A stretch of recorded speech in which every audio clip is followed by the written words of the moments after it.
Cognitive therapy is a system of psychotherapy. It consists of a theory and an organized body of principles for applying this theory to the treatment of patients. There are various principles involved in the theory. The major principle is that the way an individual perceives his reality will influence the way he behaves and the way he feels and the way he approaches his problems. Consequently, if he misperceives reality, then he's going to have aberrant feelings, he's going to behave in a maladaptive way, and he's going to have difficulty in solving his problems. Underneath this type of misperception, we often find there are many distorted beliefs. In depression, the beliefs center around a negative bias towards the self. The depressed person perceives himself in a negative way. He sees himself as a loser. As he looks back on his past, he thinks of himself as a failure. The present is filled with predicaments, and the future with futility. In contrast, the anxious patient may not see himself in a negative way, but he sees himself as surrounded by dangers, and he believes that he is not able to cope adequately with these dangers. The paranoid patient, in contrast, sees himself as the victim of abuse, persecution, intrusion, blockage, frustration, and the like. All of these disorders have a particular type of thinking disorder. First, there is selective abstraction. The individual fastens his attention on a few significant details in a particular situation, but he ignores all of the other details. The depressed patient, for instance, may only perceive those incidents in which he fails or does not live up to his standards, and he misses all of the very positive aspects of a situation. Second, the individual may jump to sweeping conclusions on the basis of minimal or inadequate information or data. Third, the individual tends to overgeneralize. Thus, if he makes a mistake in one situation, he may believe that he makes mistakes in every situation. Finally, patients in these disorders tend to show all or nothing thinking. For instance, if a depressed patient is not totally successful, he is likely to see himself as a total failure. Now, how do we apply these theoretical principles to the actual therapy situation? Actually, the theory is a kind of a blueprint which we use in order to organize the information that we obtain from the patient. This blueprint helps us to understand the patient better, and it also enables us to select those tactics and strategies that will enable us to treat the patient.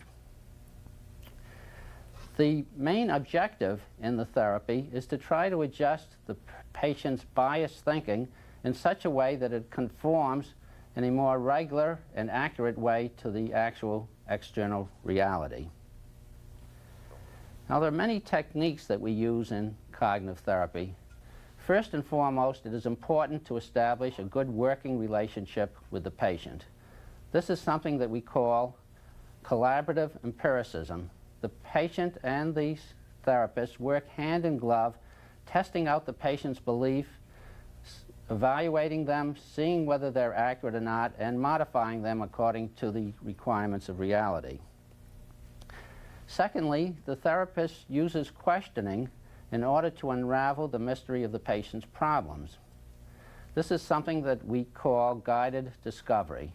The patient and the therapist try to work to ascertain just what the distorted thinking is, and then they attempt to evaluate the distorted thinking. There are many ways in which one can evaluate conclusions that a patient makes which do not seem to conform to reality. First, one can ask, what is the evidence for your conclusion? Are you leaving anything out? Are you omitting contradictory evidence? Does your conclusion follow logically from the observations that you have made? And finally, are there alternative explanations that may be more accurate in explaining a particular episode? The ultimate goal, of course, is to correct the patient's misconceptions Once they are corrected, the depressed patient becomes less depressed, the anxious patient becomes less anxious, and the paranoid patient becomes less paranoid. What do you feel about being here? I'm very nervous. Mm-hmm. Anything else? My stomach is turning. I think my palms are starting to perspire a little bit. Mm-hmm. And I am concerned about how well I'll come across. Mm-hmm. If I can maintain my faculties to communicate, keep a good conversation going. Now, do you remember having thoughts of that nature? Will I come across well? Will I be able to carry on a conversation? Will I be able to perform properly? Did you recall having had those thoughts? The closer I got to your office, the more severe the thoughts got. And as the thoughts got more severe, what happened to your symptoms? The anxiety, the stomach, the sweaty palms? My stomach started to churn more and more. I felt a lump in my throat. I found it very difficult to breathe. So in addition to the stomach, you had other physical symptoms, such as a lump in your throat and some problem in breathing. Yes. Now, can you see any connection between these fearful thoughts that you had and the symptoms that you're experiencing? They run together. I'm almost like jelly. Yeah. So one of the things we want to look at is to see whether this type of thinking that you do produces the types of effects, both psychologically in terms of the anxiety that you feel, and also physically, the funny feelings in your stomach and the sweaty palms and the choking sensation that you get. We want to see if indeed the thinking produces the anxiety symptoms. Now, if the thinking isn't reasonable, if it's way out of line, you can correct the anxiety symptoms by correcting the thinking. For instance, it might very well be that it doesn't matter how you perform here. And if you could be convinced that it doesn't really matter, that it's my job rather than your job, then you wouldn't feel anxious anymore. That would help, yes. So let's look at it right now and see if it's true. Whose responsibility is it to carry on the interview, yours or mine? Yours. Right. And what's your role? My role, I'm here to gain knowledge and help me with my anxiety. That's why I'm here. Right. And so your role is simply to be able to answer questions, and performance or being nervous and so on doesn't at all interfere with giving us information, because your nervousness itself is a form of information, isn't it? Yes. So the responsibility isn't on you, is it? No. Right. And the question of evaluation isn't on you either. No. Right. Now, what do you think would be a more reasonable way to put your role in this particular interview? I am to respond to what you ask me, but I also have to be honest with you, because if I'm not honest with you, then you won't be able to feed it back to me. Right. Now, does the anxiety prevent you from being honest? No. So you can be honest whether you're anxious or yes. not. Honesty has got nothing to do with performing well, carrying on a good conversation, being a polished speaker, and so on. Okay. Yes. Right. Yes. Okay, now that we've gone through that and restructured your role, how are you feeling? I feel better. I'm still anxious, but I feel more comfortable now. So what you can see when a person changes his thinking from something that's kind of exaggerated, such as I have to perform well, to I just have to do whatever comes my way, you can see when the thinking gets modified, then the emotions do change. So let's see how this develops now in terms of your major problems. Now, what is the reason why you're coming for therapy at this time? I just went through a divorce. And I'm depressed, and I have a lot of anxiety.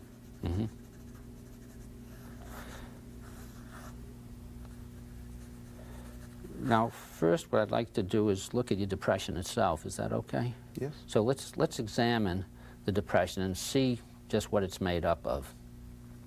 Now, on what basis do you think you can make the diagnosis that you're depressed? I have that terrible feeling in my stomach. that I am just very lonesome, and that I will be alone for the rest of my life. And at this point in my life, no one wants me.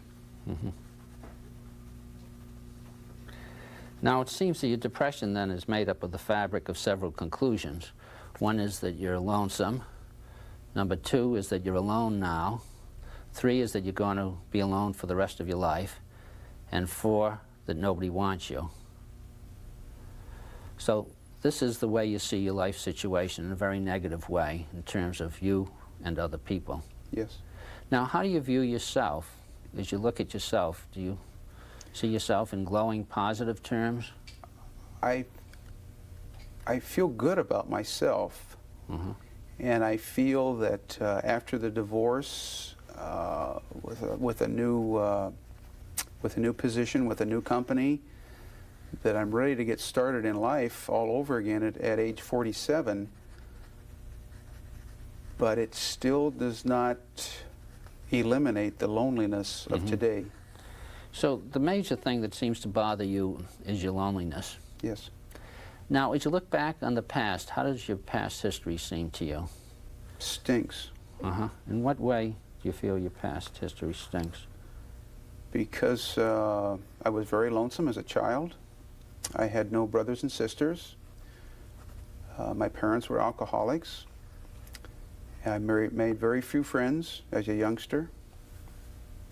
And I felt that from as far back as I can remember, I have always had a shell around myself. I've always kept everyone at arm's length. I would never get close to anyone. And in recent years, did you feel that you made a success out of life in, say, the last 5 or 10 years? I made, when I got married 5 years ago, I felt it was a tremendous emotional experience for me, because it was my first marriage, and here was a woman, which I felt at the time was the most wonderful woman in the entire world, wanted me, and that made me feel very good about myself at that time. As far as, but now we're going back through the divorce again, I'm back having some doubts about myself again. And now as you look back on your past, how do you view yourself? I view myself as a product of my childhood, and it wasn't my fault that I was that way as a youngster. And how do you feel then this childhood development has affected you, say, in recent years? As a child, I spent practically my entire childhood by myself. I received virtually no love as a youngster. Being an only child and my parents drinking a lot, I had no one to communicate to, and there was a lot of fighting in our family with my mother and father, because I would just hide in the bedroom, and it made me a very, very sheltered person. Yeah. Now, sometimes when people have a childhood like that, they reach certain conclusions about themselves and about other people. What conclusions do you think you have now that may have originated back there? How do you see yourself now in terms of the childhood experience? After going through some counseling this last year, I feel good about myself now. And prior to going through the counseling, how did you feel about yourself? So I was a goddamn jerk. So you regarded yourself as a jerk, and in what ways were you, quote, a jerk at that time? Hooray for me and screw the world. I had a lot of anger in me. I looked at, I didn't try to look at the positive side of people. I always looked at their bad side. And I was very negative. And I had an attitude of, I'm going to get them before they get me. So up until you started the counseling, you had a lot of attitudes about other people, which was sounds kind of competitive, dog eat dog, is that right? And it was like, who's superior and who's inferior? Yes. And I'm going to hold people at arm's length. Yes. And at that particular time, the loneliness did not bother you. Yes, it did bother me. Even so? It bothered me then. I didn't know any better. I didn't know what to do. Where do I go to change into being a good human being? How do I get started? I've been very lonely all my life, but either I was too stupid or I just didn't know what to do to get started on the right track. Yeah. Now, you think that this kind of standoffish attitude that you had, being aloof from other people, set you up for being a lonely person? Like, before you started the counseling, you say, I'm going to step on these people before they step on me. This idea of seeing people as in opposition to you, do you think that that might have affected you in terms of your relationships with other people? Oh, yes, by all means. Yes, I can see, just in the last 6 months, I can see a different attitude of people towards me. When I go to someone and I'll put my hand out and I'll shake their hand, and I'll radiate warmth and love and kindness, whereas before it was who's got the strongest grip, and don't look me in the eyes, you son of a bitch, because I'll stare you down. Now, how strongly do you feel this other notion? I don't want to hop on it too much, but it does seem to be at the core of your depression, as you said, that you've always been lonely, you always will be lonely, nobody wants you, and you're never going to be able to find somebody who will want you. How strongly do you believe that? I don't believe it at all. So you don't really believe it? No. So on the one hand, you say it, but on the other hand, you don't really believe it. It's when I'm laying around the house by myself, and I have absolutely nothing to do, I've got nobody to call, and it's Saturday afternoon, and I have no date, and I've got nothing to do, and what am I going to, nobody wants me. I have to start feeling sorry for myself. I see. So when you're actually in an isolated condition, then these thoughts come up. But right now, when you look at these very same thoughts, you don't believe them. No. You don't. Now, let me play the devil's advocate. Why don't you believe them? Because I feel now, at my age, I am maturing, and I am becoming a good person, and I have something to offer to society.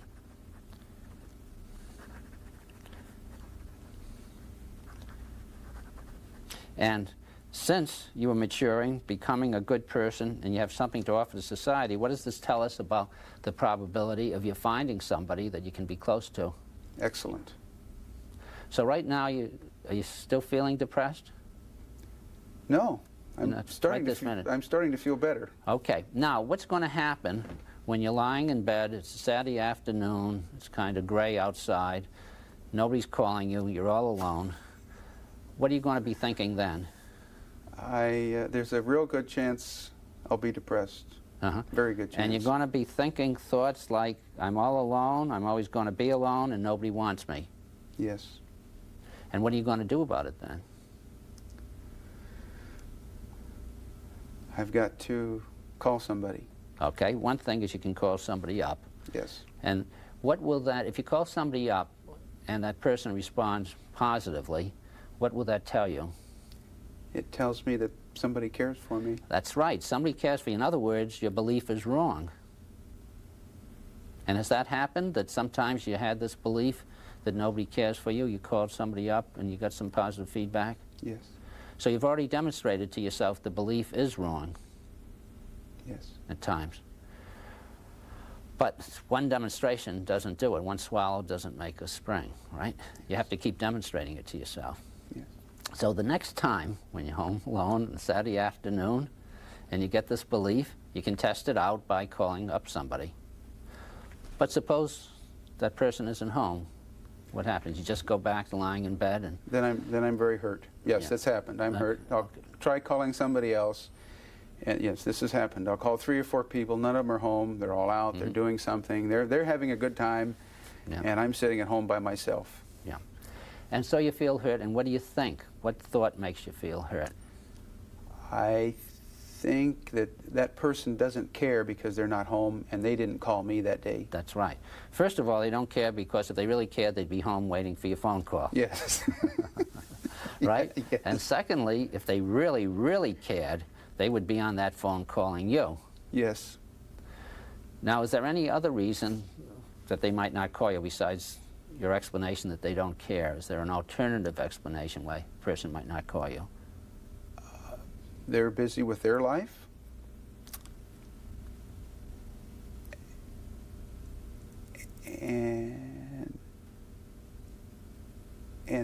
And they, some of the people that I have communicated with over the last year or so, feel that you can only support someone for so long, and then they have to do it on their own. Or they have to take more initiative. But okay, now let's see, this may be helpful to you because your big problem is these gray Saturday afternoons when you're alone. So could we do a little bit of a role play, and let's imagine that I'm you, it's Saturday afternoon, and I'm kind of lounging in the bed and I'm having these thoughts, and then you tell me what my thoughts should be, or see if they're incorrect and how you might correct them, okay? Now here I am, home all alone. I don't know, nobody has called me all day. That's awful. That means nobody cares for me. How are you going to answer that? People do care for you. You have lots of friends. I do? Who are some of my friends? I can't think of any right now. Don? Oh? Jim? The other Jim? Dennis? Steve? All the guys you play golf with. So it's only Don, Jim, Dennis, Steve. That's not so many. Is that all? No, we got two other guys that we play golf with regularly. Yeah, what's their names? Steve, did I give you Steve? And there's another Dennis in there too. I know two Dennises, and I know two Dons, and I know two Jims. Well, if they really cared for me, how come they aren't calling? That's what I ask myself too. You're supposed to. Yes, I know. Rationally. I know. So we'll go over that again. If they're not calling, is there any other explanation why they might not call? They're busy with their own lives. Mm-hmm. Right. Now, is that reasonable, that they're busy, they have lives of their own, and that if you want to become part of the lives, you have to take the initiative? Is that right? That's what you should do, yes. Mm-hmm. You should take the initiative. Oh, okay. But I still don't know what to do. I'm lying right here and feel nobody loves me, nobody's ever going to love me, and maybe I'll go live in a cave and eat worms. Why don't you put on a pair of jeans and a shirt, brush your teeth and comb your hair and take a shower and go down to El Torito? What you're saying is that there are ways in which you could really counteract this negative thinking that you do. Mm-hmm. And you just showed an example of this right now. Now, do you think that it's possible, when this occasion comes up again, and it's bound to come up again, that you can reason with yourself just the way you've been reasoning with me? Yes. Okay, so that's part of what we call cognitive therapy, which is trying to modify people's erroneous views. What turns out is that the views that you have of yourself are erroneous. You do have a lot of friends. I thought from the way you were talking you didn't have a friend in the world. Now, I guess if we polled various people, we'd probably find that you have as many male friends as anybody. And you have good times, you play golf with them, yes, and so on. Now, the other part of your problem, though, that seems to bother you is that at the present time, you don't have a woman in your life. Yes. And evidently, having a woman in your life is very important. To you, having a woman means what? Having like a steady girlfriend, someone I don't have to call up and ask them out every week. And when you have this woman in your life, what do you think it's going to do to you? It will give me someone to hold and caress, which will make me feel better, because I want to express my love now. Am I correct in saying that you seem to believe that having a woman, the way you describe that, means that you're going to be happy? I think that is an initial step for me to be happy. Yeah. So having a woman means happiness, and not having a woman means unhappiness. That seems to be a formula you operate on. Yes. Well, let's examine this and see if the history shows that. Now, when's the last time you had a woman in your life? During your marriage, I suppose. My marriage, which was, Connie and I broke up, it had to be a year ago, about approximately a year ago. And since that time, when we first broke up or separated, I had an awful lot of dates, lots of dates. Most of them were 1 or 2 dates.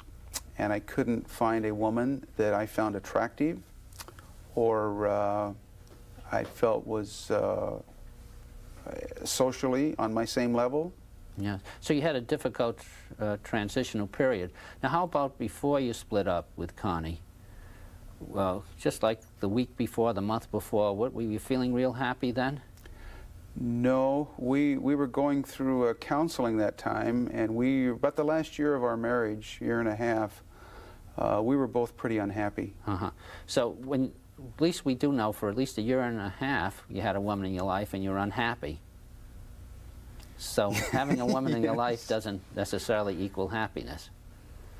Now, let's go back in time and see, there were many years before you were married, and were there periods of time before you were married when you did not have a woman in your life? Yes.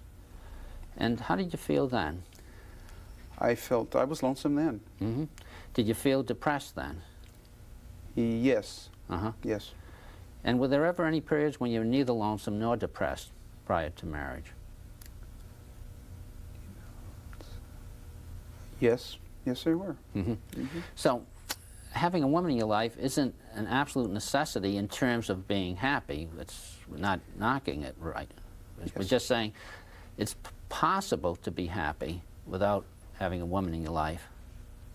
I can be a whole person myself. Right. Without a woman. And being a whole person is really what you have to do. You can't be really dependent on somebody else to make you into a whole person. Let's think about that for a minute.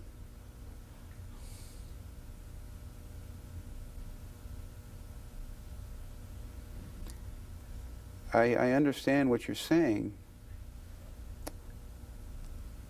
and I feel I'm on the right track now, for the most part. I feel good about myself.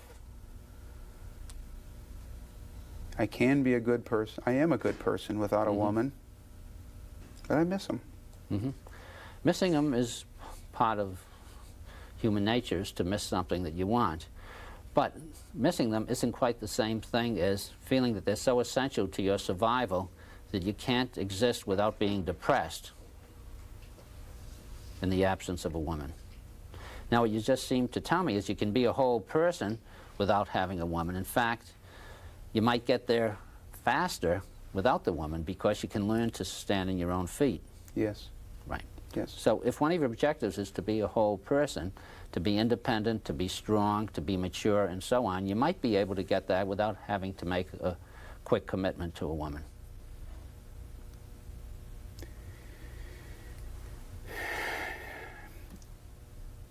I went, after I had all these series of dates, which I just didn't care for, over a period of 6 months, and finally I just quit asking women out. I just wasn't interested in them anymore because I couldn't find what I was looking for. All of 1 month there, just went, so some period of time, all of a sudden I did feel good about myself. I felt good about myself, and I was satisfied sitting home. I wasn't depressed. I didn't have a lot of anxiety. I didn't feel the need to go out and grab the first chick off the street corner or something like that. I did feel good about myself for about a period of a month, maybe 2 months. And this was right before the holidays, which I was kind of proud about myself because I was devastated by the fact of going through the holidays without a female friend. I just didn't want to spend. So I did have a period of about 30 to 60 days there where I just really didn't need anybody at all. But now the last 30 days, the old depression feelings, the anxiety, the loneliness that nobody wants me is starting to creep back into me again. So you're able to overcome that belief that you need a woman in order to exist in a happy way. You really had overcome it temporarily. Yes. Because you no longer believed it, and indeed you were happy. Now, reasonably happy. Yes. Now, if you have the notion that in order to be happy I have to have a woman, What kind of a position does that put you in? It makes me dependent on a woman. Right, and it means that if you don't have a woman, that the formula is going to have its day, and you're going to be depressed. Mm-hmm. But if you could change the formula around to, it would be desirable and nice and enriching to have a woman, but I can be happy without a woman, then what does that do to you? It makes me a complete person, and when I do meet the woman, eventually, someday, she will respect me more. Right. And so you'll be more independent, in a sense, and you'll be at a more mature level. Now, it may be the case, though, that something's happened in the past month that made you slip, because sometimes that happens. Was there anything that's occurred during the past month that may have slid you back into this negative thinking? No, I just miss the touch. I want to touch their skin. There wasn't anything? Was there any other relationship that you have that's being threatened? No. My grandmother's dying, but I don't relate that. To me, that's two different things. Mm-hmm. My grandmother raised me, for the most part. I was bounced around from one house to another. My grandmother is in the hospital right now, and we don't think she's going to pull out of it. Mm-hmm. Does that have any effect on you, the fact that... Even though my grandmother is very close to me, I want her to die. She's old. I see. She can't So take the care of loss of that herself. relationship is not really affecting you now? No, I don't think that has anything to do with my own personal depression or anxiety at this time. Well, then we'd want to look at one other thing, and that is, you said that at times you've gone through these periods of anger. Is that anger still a factor in your life? Some of it is. I'm still very angry at my wife. Mm-hmm. And what's the basis for your anger?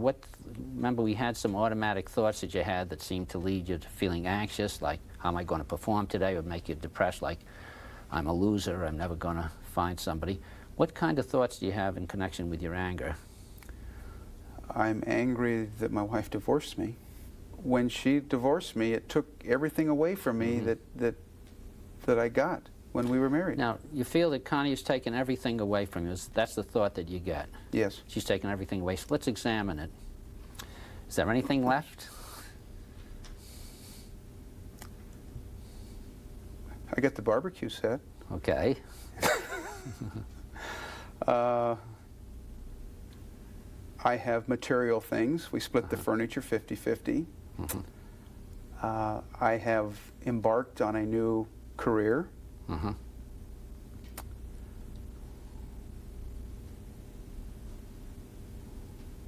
How about the children?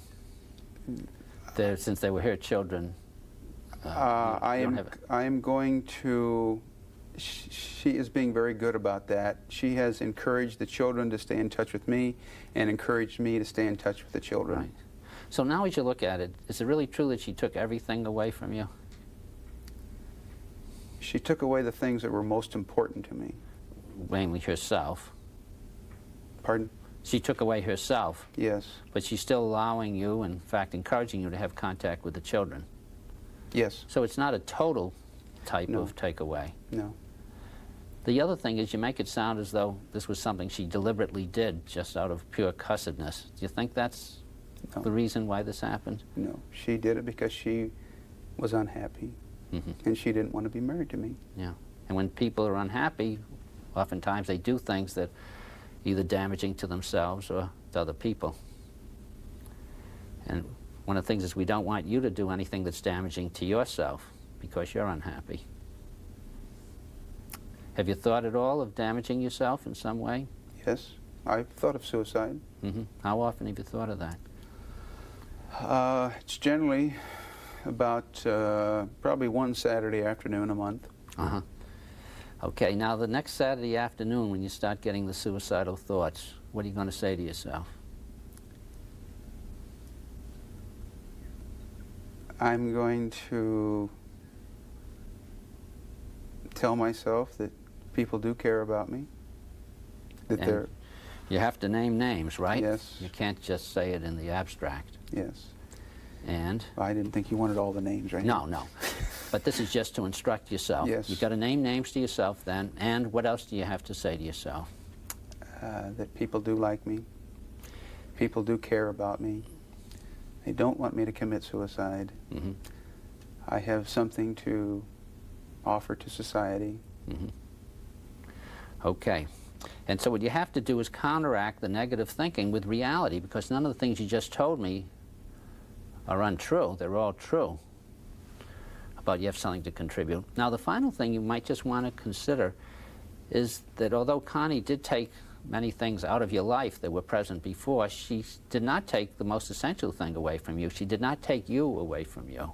Yes. A year from now, or 2 years from now, I don't know when the time will be, after this is all over, and I've got both feet back on the ground again, this will be a tremendously good experience for me. Mm-hmm. I think it'll be a big spirit towards your maturation. Yes. Well, we've covered a lot of territory today. Do you have any questions on any of the things that we touched on? No. I can see myself, it's telling myself, convincing myself that when I'm so depressed, because I know what it's like to be depressed, and you're sitting there telling yourself, well, gee whiz, I'm really a good person, and gee, I have all these friends and everything, and I kind of have doubts about that. Yeah, you mean how it's going to work? How it's going to work, because every time I say something, gee whiz, you've got 14 guys you can call and shoot the bull with, but then I'll hit it back with something negative. Yeah, well, and this is what I was trying to do. So I can't answer all of your negative things in such a short period of time, but I can teach you how to do it. yes. And what you have to do is get a paper and pencil, probably even before this depressing Saturday comes on. You ought to put down some of these rebuttal statements that we've had just now, so you can take them out. And then when you get the counter rebuttals that'll come up, but if they really like me, why didn't they call, and so on, then you have to be prepared to use the same skill that you showed here today in answering your rebuttals. So work on that and see how it progresses. Well, I'd still be interested in one thing before we finish for today. How did you feel about what we covered today? I feel very good about it, because I really have not been trying to combat the situation when I get depressed. I just kind of lay around the house, watch TV, have a beer, Coke, kind of lay around, wait till I get sleepy, and then go to bed. Yeah. And hopefully when I wake up the next morning, I'll feel better. Sure. Well, how do you feel now? At the beginning of the interview, you said you were feeling very queasy and anxious. Yes. Which may have been related to the interview itself, but you also did look rather sad. How do you feel right now? I feel good about myself, and I feel that we could continue this conversation for another hour if we wanted to. Great. Good. Well, thank you for coming in to see me. All right, It's been thank a pleasure. you. Okay. Well. Okay.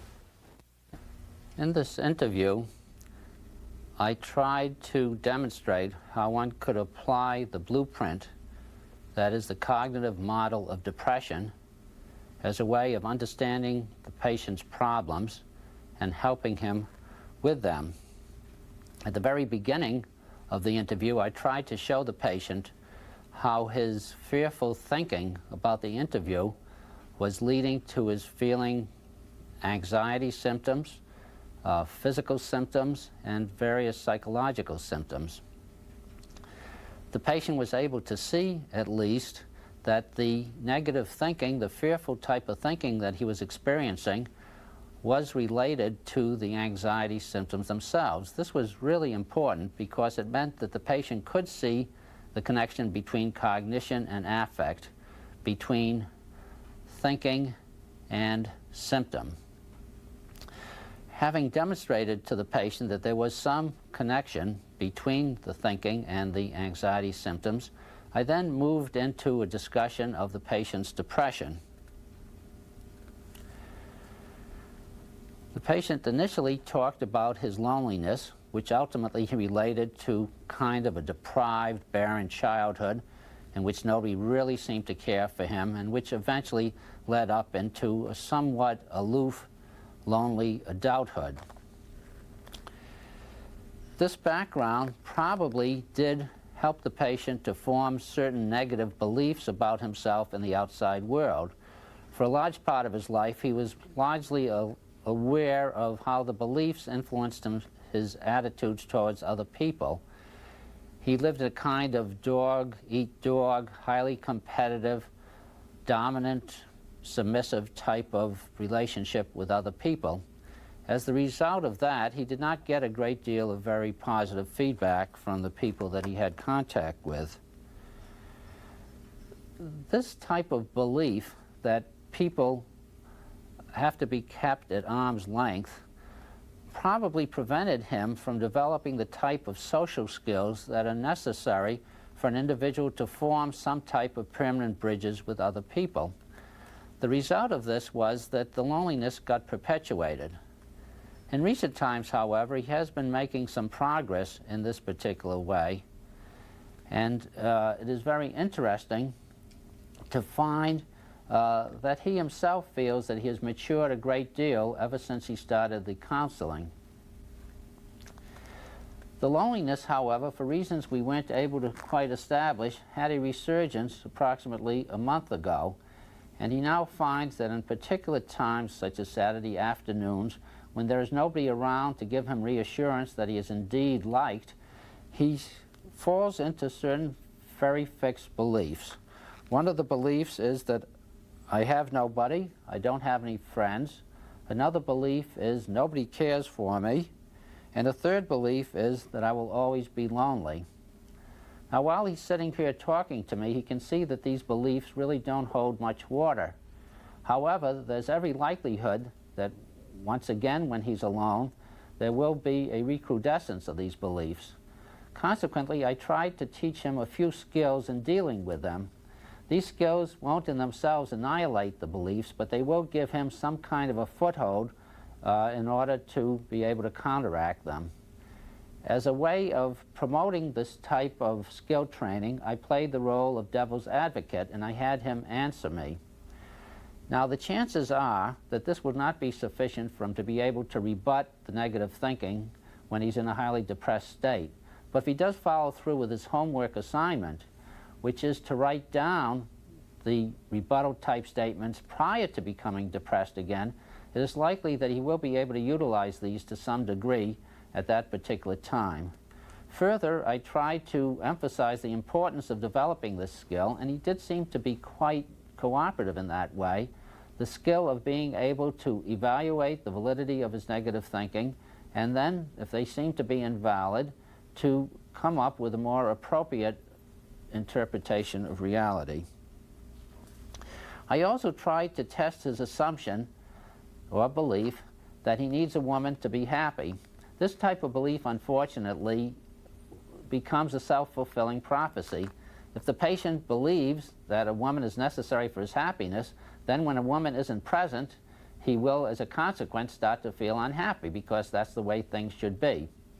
So I tried to produce some evidence, first, that there were times in his life when he did not have a woman and he was happy, and secondly, there were times in his life when he did have a woman and he was unhappy. The major thrust of all of this is to try to teach him a greater degree of independence so that having a significant other person is given its due importance but doesn't become a matter of life and death. And speaking of death, I then tried to touch on what is always a potential danger in patients who are depressed, and that is they are likely to be suicidal. And I did give him a few cues as to what to do if he got so depressed that the suicidal wishes would come up again.